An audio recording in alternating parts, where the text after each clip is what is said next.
Donc merci, à très vite. D'établir entre cette opération et certains grands chantiers portés par le Grand Paris. Voyez, oui, et donc là, dans quelle mesure ces dispositifs ne deviennent pas plutôt une espèce d'alibi pour justifier certaines politiques. Je vous remercie, je suis vraiment confus de pouvoir semer la pagaille. Voilà, Non, j'ai pas du tout, il n'y a aucun problème. Je trouve que c'est un débat qui est extrêmement intéressant et il faut absolument avoir ce débat parce qu'on ne peut pas faire l'économie d'une efficacité de ces pratiques-là et de leur cohérence par rapport aux effets. Ça, je suis tout à fait d'accord avec ça et je partage vos interrogations par rapport au fait d'avoir une logique performative. Et c'est la même chose pour des gens comme Stalker dans les années 70. À quel public s'adressait-il et pour quels résultats? Voilà, je pense que on ne peut pas faire l'économie de ce débat si on prétend faire de ces pratiques des sources d'inspiration. Donc, ce qui, je pense, distingue l'expérience de la boucle noire et la boucle noire eux-mêmes, hein, Micheline et Francis, quand ils ont été contactés par les sentiers métropolitains pour être intégrés aux sentiers métropolitains, parce qu'ils en font partie, ont exprimé aussi certains doutes quant à la finalité finalement, même s'ils sont très ils étaient très contents d'être reconnus de cette manière, mais en fait, se balader une fois dans un territoire où le muséifier en l'esthétisant parce qu'on fait une pratique esthétique par la marche, évidemment, ça ne mène pas véritablement à un changement de monde ou à de nouvelles affectations durables. Ce qui se passe avec Micheline et Francis, dans leur pratique à eux, c'est qu'ils pratiquent cette marche. Comment ça devient un outil et un véhicule. Eux n'ont pas un projet politique, hein, au contraire des acteurs étant présents, mais eux, par contre, travaillent jour après jour ces parcours et ils valorisent de plus en plus, disons, dans les récits qu'ils posent et aussi ils font de l'éducation, ils accueillent des classes scolaires, etc. sur cette boucle et ils l'agrandissent. Donc en fait, il y a une éducation au territoire, une éducation à la valeur du territoire et des habitus qui se créent, qui se nouent. Alors après, est-ce que ça va devenir, ou est-ce que ça peut être retourné en divertissement? Il y a effectivement une tentative des autorités de Charleroi pour faire de ça une sorte de vecteur touristique tout simple, mais tout n'est pas joué. Donc en fait, c'est ça qui m'intéresse dans le fait de faire cette thèse, c'est de réfléchir aux pièges potentiels aussi, mais finalement au niveau d'une toile de fond des affects des différents acteurs, et pas seulement des acteurs citoyens, mais aussi des acteurs politiques, comment ce type de travail peut générer des affects sur le long terme qui peuvent être des affects qui retournent certaines situations. Pour l'aéroport, on a aussi le Covid hein, qui est fortement intervenu, et il faut savoir aussi que le Covid, en 2020, a fait exploser la pratique de la marche, en tout cas en Belgique. Je pense que ça doit être, j'imagine, un peu partout la même chose. La pratique de la marche a fait que même certains sites, certaines forêts ont dû être fermés parce qu'il y avait des files d'attente pour rentrer, pour parcourir les marches. Donc il y a quelque chose qui est en train de se jouer là maintenant, et voilà, le fait d'identifier ces pratiques de marche politique peut être une forme intéressante de réflexion. Très bien, merci. On va passer à une autre question peut-être. Donc, il y a Charlotte Porc qui aurait une question par rapport à la story map présentée au sein d'une de vos diapositives. Donc, oui. Oui. Charlotte, la story map, en fait, les acteurs des temps présents ont utilisé des story maps. Et si vous voulez, je peux vous envoyer le site. Leur site, donc ils documentent leur marche maintenant avec des story maps. Donc ils documentent préalablement la marche, donc on sait plus ou moins ce qu'on va trouver, on sait quels sont les récits en filigrane qui vont animer la marche, mais du coup après, je ne sais pas s'il y a un travail postérieur, je n'ai pas encore suffisamment exploré leur pratique avec eux que pour le savoir, mais évidemment ce serait une question intéressante, c'est de savoir est-ce qu'après coup, ils documentent leur story map et ils les implémentent. Donc ça serait pas mal même de leur proposer ça. D'accord. Merci beaucoup. C'était juste pour savoir qui était à l'origine de la fabrication de cette story. Donc, vous l'avez reprécisé. Merci. C'est eux-mêmes, oui. Alors, une autre question de Sol Kazou qui voudrait savoir comment vous définissez les communs dans votre sujet. Alors, pour l'instant, je n'ai pas encore j'ai pas encore, comme je suis en première année de thèse, donc j'ai pas encore plongé dans toute la théorie, la philosophie politique des communs. Donc, je ne peux vous en donner actuellement qu'une définition encore assez intuitive. J'ai pas encore suffisamment documenté théoriquement cette notion dans ma thèse. Donc, comment moi je définis les communs, c'est en fait, si j'ai quand même commencé à documenter ça, puisque c'est un des éléments que je devais vous présenter, c'était les théories de Henri Lefebvre, qui me semble quand même un penseur très important pour ça. Et en fait, Henri Lefebvre, lui, définit le commun comme ce qui est comme l'œuvre appropriable, c'est-à-dire ce qui ne peut pas être capté par un marché, ce qui ne peut pas être capté par une logique de propriété, et dans lesquels peuvent se déployer des usages. Ici, je parle d'espace, puisque Lefebvre parle d'espace, dans lesquels peuvent se déployer des usages et dans lesquels les usages sont négociés. Donc, Lefebvre, lui, en bon marxiste, est un pourfendeur de la propriété privée et un grand promoteur du droit d'usage. Donc, évidemment, ce sont des questions que posent les marcheurs, en négociant des accès dans les terrains privés, en redonnant des valeurs publiques, en redonnant des valeurs des valeurs patrimoniales communes partagées à des sites qui sont des sites privés et qui ont toujours été manipulés par leurs propriétaires, un peu comme une propriété sans limite.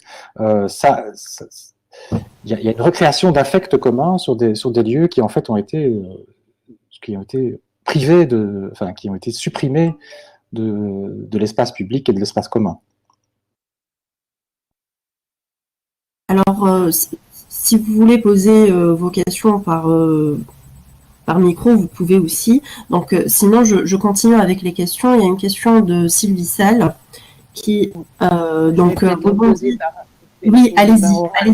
Oui, tout à fait. Oui, en fait, c'était un petit peu pour poursuivre sur ce qu'avait commencé à développer Denis Delbar en lien au sentier métropolitain, mais c'était plutôt sur la question des différences que je voulais vous interroger, parce qu'il y a quand même des conditions locales d'émergence de ces sentiers qui sont très différentes, et là, vous l'avez montré à travers Charleroi. Donc, est-ce que ça, c'est une piste que vous explorez? Est-ce qu'elle est riche? Enfin, ou est-ce que vous avez commencé à l'explorer, quoi? Alors, c'est assez marrant parce que oui, il y a fort probablement, enfin c'est évident, il y a des conditions locales d'émergence de ces projets de sentiers, mais et là, je pense que c'est quand même un apport qu'il faut reconnaître au sentier métropolitain, c'est qu'il y a une condition métropolitaine qui est quand même largement partagée, et je pense pas trop m'avancer en disant qu'elle est partagée mondialement. Il y a une condition métropolitaine et particulièrement des périphéries métropolitaines, qui est un peu l'objet d'attention des sentiers métropolitains. Et juste pour l'anecdote, il y a une boucle qui vient de se créer à Liège, qui s'appelle Liège Orbital, et qui a été inspirée par les pratiques des sentiers métropolitains, et elle s'est faite par des collectifs citoyens présents sur place, qui se sont dit « Ah oui, pourquoi pas faire ça ici ?» Et donc, il y a c'est une démarche qui est beaucoup plus chargée culturellement que celle de Micheline et Francis, qui eux sont partis de manière extrêmement spontanée dans le fait simplement, et ça je pense qu'il faut, c'est important de le documenter, eux sont partis véritablement dans cette envie presque animale de pouvoir recomprendre le territoire qui les entourait. Donc c'est un peu leur démarche à eux. Je ne sais pas si je pourrais trouver, j'imagine que je pourrais trouver d'autres gens qui ont fait la même chose, mais oui, il faut s'interroger sur les conditions d'émergence de ces marches. Et aussi sur ce qu'elles cherchent à faire, ce que je n'ai pas encore tout à fait à 100% identifié. Oui, peut-être qu'on peut prendre une dernière question, celle de Catherine Groux, et ensuite, effectivement, on bénéficiait d'un petit quart d'heure en juin dans le repas. Je ne voudrais pas manger votre... On a bénéficié, mais donc il y aura, vous pouvez avoir d'autres questions à la session de questions collectives cet après-midi. Catherine, une dernière question ? En fait, j'en avais deux, mais je vais en prendre qu'une. En tout cas, c'est écrit. Il me semble que le fait de faire une boucle, évidemment, il peut y avoir une question pratique. C'est-à-dire, on a l'impression bref, j'arrête. Et symbolique, bien sûr, mais aussi concrètement, hein, c'est un peu dans la question que posait Denis au niveau sensoriel, Oui. c'est-à-dire est-ce qu'il s'agit d'entourer, est-ce qu'il s'agit de regarder ce qu'on a à main gauche et à main droite, est-ce qu'il s'agit de s'arrêter, est-ce qu'il s'agit de faire demi-tour, est-ce qu'il s'agit d'ouvrir ailleurs, qu'est-ce qui se passe là, et en particulier lorsque vous avez dit que eux, c'était peut-être, donc là je pense que c'est vraiment que vous voyez avec eux si c'était une démarche animale, je mets des guillemets. Oui, non, c'est un peu grossier de dire ça. Hein. Oui, mais si vous l'avez dit, c'est pas par hasard. Et donc à ce moment-là, il me semble qu'il y a peut-être une interrogation au sujet de qu'est-ce qu'un milieu, qu'est-ce que l'extraction, qu'est-ce que l'appropriation ou les appropriations. Voilà, beaucoup de questions. Oui, mais je vais noter tout ça parce qu'effectivement, ce sont des sillons que je dois creuser. Je dois pouvoir définir en fait ces mots. C'est très important. Je vais rester sur votre qualification de la boucle et je peux avoir une réponse extrêmement pragmatique pour vous, même si je pense que ce sont vraiment des c'est très important en fait ce que vous dites. La boucle, effectivement, a commencé comme une boucle pour des raisons pragmatiques, parce qu'il s'agissait de permettre déjà qu'elle soit appropriée par les différentes personnes qui habitent les quartiers qui sont traversés, qui font aussi une partie importante de l'histoire de cette boucle. Ce sont des quartiers ouvriers en périphérie de la ville, et qui donc ont un vécu de ces industries et d'un passé industriel, et qui donc pratiquent cette boucle aussi dans une logique de remémoration et de commémoration familiale notamment. Et donc, il y a du coup une façon de relier des quartiers. Donc, il y a des quartiers qui ont vécu les mêmes histoires, ou qui ont des histoires communes en tout cas. Donc, il y a cet élément-là. Deux, il y a une proposition, une forte demande de certaines institutions culturelles envers Micheline et Francis pour ouvrir des chemins qui élargissent cette boucle ou qui la font migrer vers d'autres sites plus éloignés. Donc, il y a en pratique véritablement une ouverture de cette boucle, un essaimage ou un grossissement de cette boucle, disons, vers d'autres endroits. Et alors aussi, autre point dont Micheline et Francis m'ont parlé et qui fait partie aussi, je pense, d'un élément à théoriser, c'est qu'ils conçoivent véritablement certaines parties de cette boucle comme des nouveaux accès à pied au centre-ville, au travers de territoires un peu improbables, mais donc pour eux, il s'agit aussi d'une alternative de mobilité pour certains habitants des quartiers périphériques.